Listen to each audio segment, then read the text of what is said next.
El vestido rojo yacía hecho jirones en el polvo, rasgado en tiras irregulares como si lo hubieran arrastrado por alambre de púas. Clara estaba arrodillada sobre una rodilla, aferrando una manta gris áspera alrededor de su cuerpo. El rostro pálido, la respiración irregular. Pero sus ojos, esos ojos estaban fijos al frente, ardiendo con algo más profundo que el miedo. Era la mirada de alguien que sabía que el mundo acababa de quitarle algo que no tenía derecho a quitar. Momentos antes el sol de verano sobre Drake Creek pegaba tan fuerte que podías freír tocino en una pala. El aire temblaba y el olor a sudor de caballo y polvo colgaba pesado.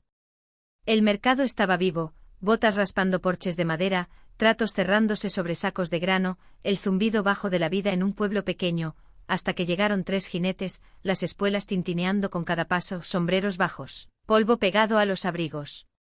Nadie necesitaba presentación. La gente simplemente se cayó como si le hubieran chupado la vida a la calle. Clara había pedido solo unos días más para pagar el dinero de protección. El negocio en su pequeña panadería había ido lento. Demasiadas deudas, pocos clientes. Estaba allí con la barbilla alta, voz firme, pensando que tal vez la razón podía ganar contra la crueldad. El jinete líder no discutió. Solo sonrió, bajó de la silla y le agarró el brazo tan fuerte que ella se estremeció. Luego, en medio de la calle, frente a Dios y a todos, le rasgaron el vestido de par en par. El sonido de la tela desgarrándose cortó el calor como un latigazo. El sheriff estaba allí, un viejo, la mano descansando en la culata de su revólver, pero se quedó allí, temblando sin sacarlo. Alrededor, los hombres de Drake Creek estaban clavados en el sitio, nudillos blancos, ojos entrecerrados, muertos.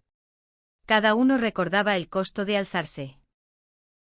Establos quemados en la noche, ganado baleado en el pastizal. Hermanos e hijos tendidos en cajones de pino. Los 3 jinetes rieron mientras montaban de nuevo, tirando la tela rota al suelo como si no fuera nada. Los cascos resonaron por la calle polvorienta hasta que no quedó nada salvo el suave crujido de una puerta de selún balanceándose. Clara se quedó sola bajo el sol abrasador, recogiendo los jirones de su dignidad junto con los restos destrozados de su vestido. En algún lugar de esa multitud silenciosa, había un hombre que decidió que esta sería la última vez que Drake Creek miraría para otro lado. Ethan estaba allí ese día, aunque no en la calle cuando pasó. Había estado trayendo forraje de su rancho al borde del pueblo, esa clase de viaje caluroso y polvoriento que deja la camisa pegada a la espalda. Para cuando oyó los susurros y vio la multitud dispersándose, Clara ya se había ido. Preguntó a un mozo de cuadra qué pasó. El chico ni pudo mirarlo a los ojos, solo murmuró los jinetes antes de apartarse. Ethan lo sintió entonces, ese ardor lento y pesado en el pecho. Había visto tiempos duros. Perdió a su esposa por fiebre 5 años atrás, la enterró bajo el solitario algodonero en su tierra. Desde entonces se había mantenido solo, trabajando ganado, reparando cercas, alejado de los asuntos de los demás. Pero Clara no era cualquier otra persona. Llevaba meses pasando por su panadería, diciéndose que era solo por el pan fresco. La verdad era que lo atraía su fuerza callada. La forma en que sonreía, incluso cuando los días eran largos y los clientes escasos. Y ahora alguien había tomado esa sonrisa e intentado molerla en la tierra. Esa noche Ethan no pudo dormir.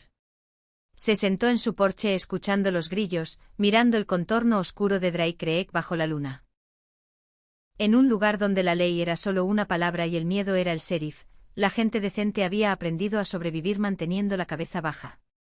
Pero en el fondo sabía otra cosa: si un hombre seguía mirando para otro lado el tiempo suficiente, un día no quedaría nada que valiera mirar.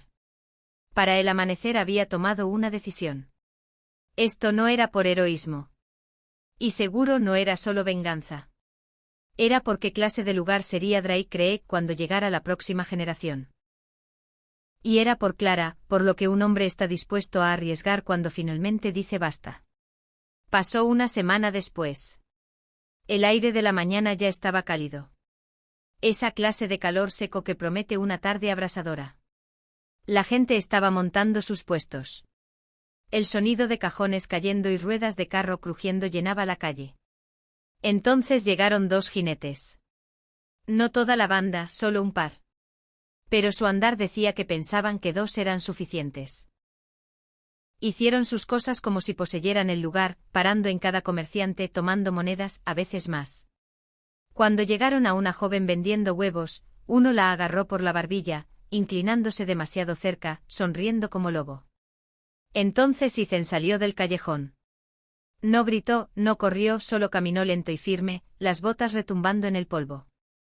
Suéltala, dijo voz lo bastante baja para hacer que la gente parara lo que hacía.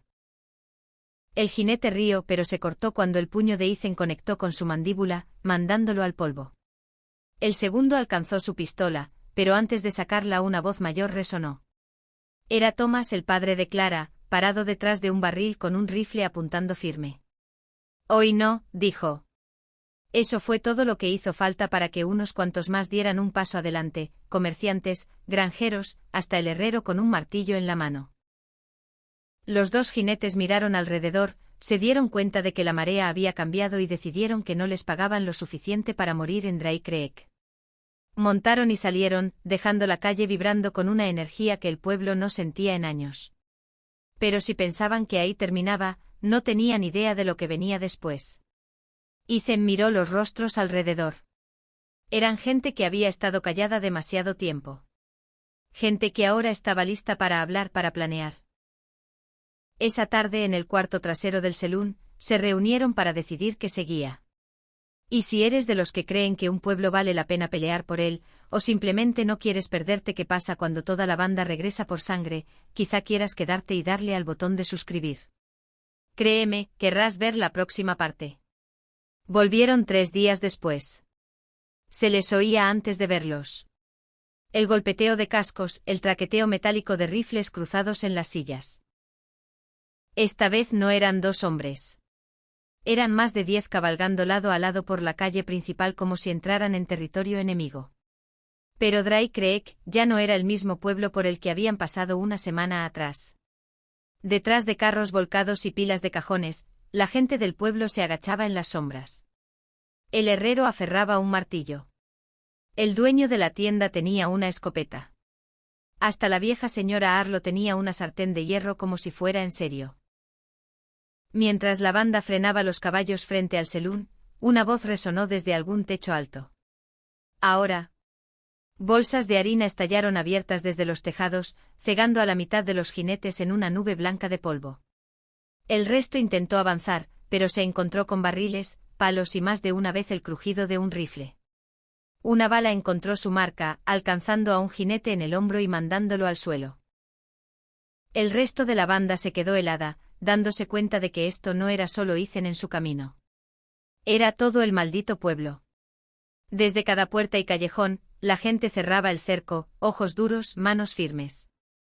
Y entonces todos esperaron a ver qué haría Ethan después. Ethan dio un paso adelante, golpeó la cabeza de su martillo contra el suelo una vez y dijo: «Vuelvan aquí otra vez y no habrá salida». No lo gritó. No hacía falta.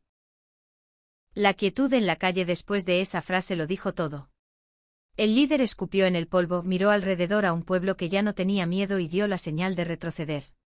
Salieron más lentos de lo que entraron, sin atreverse a mirar atrás.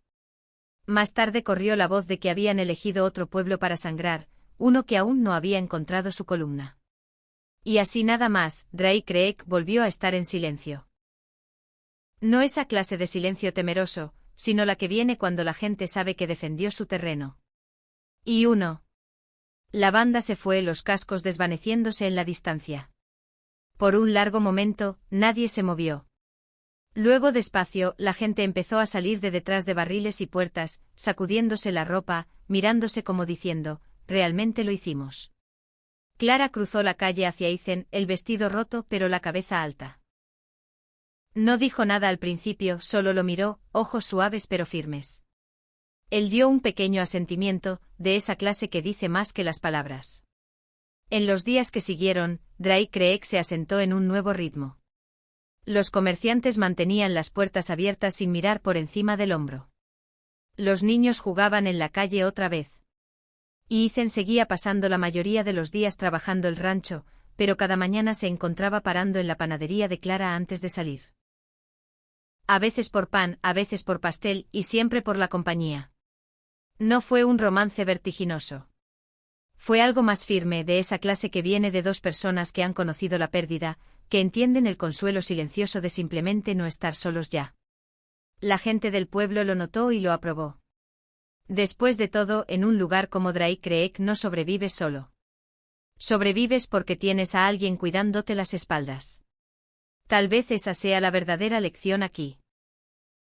Un pueblo no cambia porque un hombre se alza. Cambia cuando todos deciden que están hartos de vivir con miedo. Y a veces la fuerza para alzarse viene de la persona que menos esperas, o de la que has cuidado todo el tiempo. Así que aquí va mi pregunta para ti: si hubieras estado allí ese día, ¿habrías salido a la calle o habrías esperado a que alguien más diera el primer paso? Si disfrutaste cabalgando esta historia conmigo, dale like al vídeo. Ayuda más de lo que crees. Y si quieres oír más cuentos del viejo oeste, de los que te hacen sentir como si estuvieras allí en el polvo y el sol, dale al botón de suscribir. Hay más por venir. Y créeme, no querrás perdértelo.